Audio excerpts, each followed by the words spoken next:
Next thing I do is I come down to my display controller. I just start at the beginning.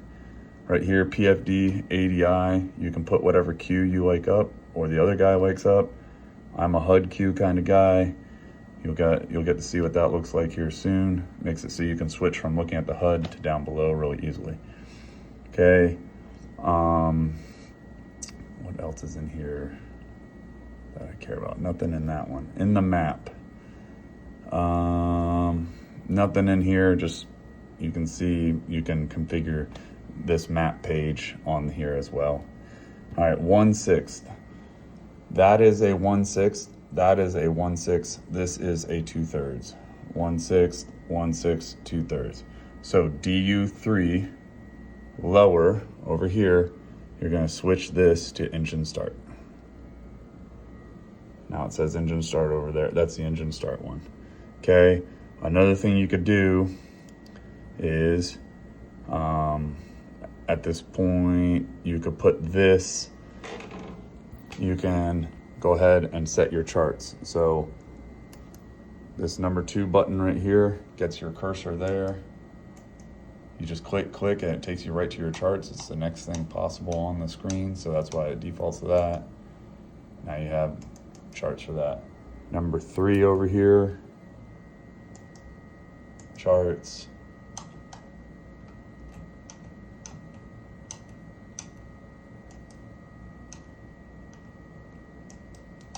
Maybe.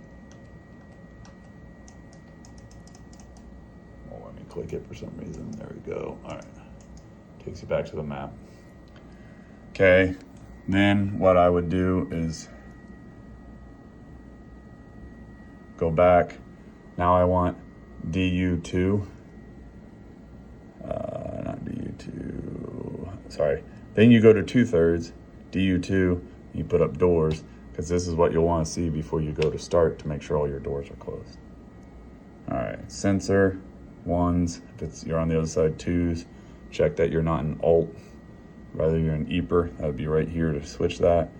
Auto view speeds, auto for your TRSs, nav1 or nav2 as you need to. All right, first flight of the day, Jip Whiz. You know, it takes a second.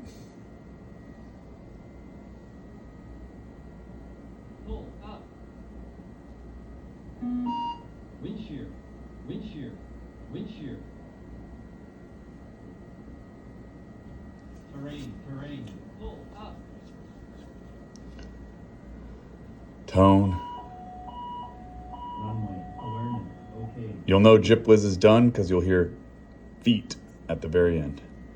Okay, TCAS. TCAS, system test.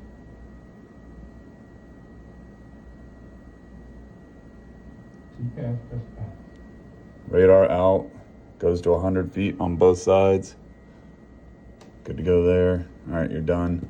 HUD, if you hit checklist, it's gonna change this down there. I don't use the checklist, never have. Next, you're gonna wanna turn your flare on, your EVIS on, and most people select their vert angle to get the line at a 3-degree down angle. All right, back to flight reference. Coming over here, speed, make sure it appears. Heading, make sure it appears. If you know what runway you're taking off of, let's go ahead and set it.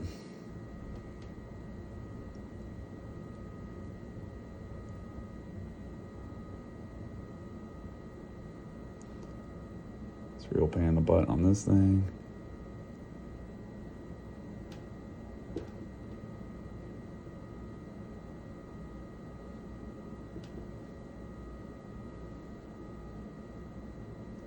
Okay.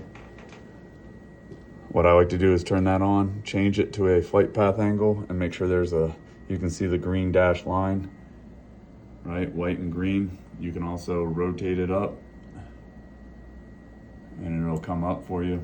Just turn it off when you're done. And then altitude, set whatever your initial is. Most of the time it's 5,000 in this thing because you're at, Memphis going to do upper air work. make sure you got 5,000. Looking good there. So this whole thing works. You can go over there and just make sure sensors are set for your other guy, right? 2s and 1s, because 1s are always for fault warning, flight guidance, and auto throttles. Flight reference is on. Coming down here, this panel would be like kind of across here. These are all normal. That comes on automatically. Make sure this is set to whatever, 2992 or whatever it is. And this is in auto mode. To get it that way, which it already is, you would just hit M a couple times. You can see it's in auto mode. 3 green. Another thing to look at is flap stab are equal and green instead of yellow. Otherwise it would show it had a miscompare of some sort. IRSs are on, fire handles are normal. Both throttles are all the way down. Spoiler control's not on. Speed brakes are retracted. Gust lock is off, or gust lock is how you want it. Flaps are matching whatever the handle is. Brakes are set, obviously. I forgot to do that from when I got done with that test showing you guys. And here's where I do roll through all of my rudder and aileron trim to make sure they're loose and nobody stuck a wrench in them. I'm piecing this video together, so it may be a little clippy. Something I didn't mention, there's no emer stab. Okay, I take that back. There's emer stab, there's stall barrier, there's anti-skid, there's ground spoilers. There's no left-right TR stow. We don't have that on the 450. So just make sure these are all not reflecting that they're off, such as that would look like. So black switches are good switches. Obviously ground spoiler should be off in this case, so make sure that is off. Here's another thing you need to do, trim's on. So you would, let's see if I can make this happen on this thing. There you go. Roll it, you're gonna take it all the way to one end, because you're gonna get a thing that says elevator trim limit.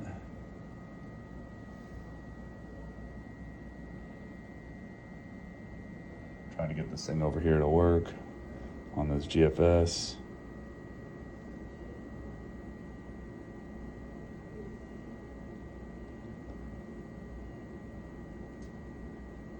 There we go.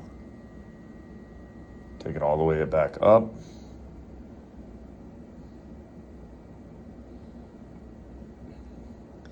Once it goes all the way up,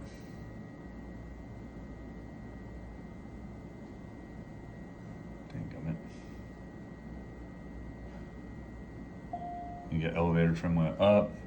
Next you set it, no, not to 7 degrees like Dan always likes it, but whatever the book actually says for, you know, in school, but 7 degrees the rest of the time because that's pretty normal. All right, coming over here, nose wheel steering is off.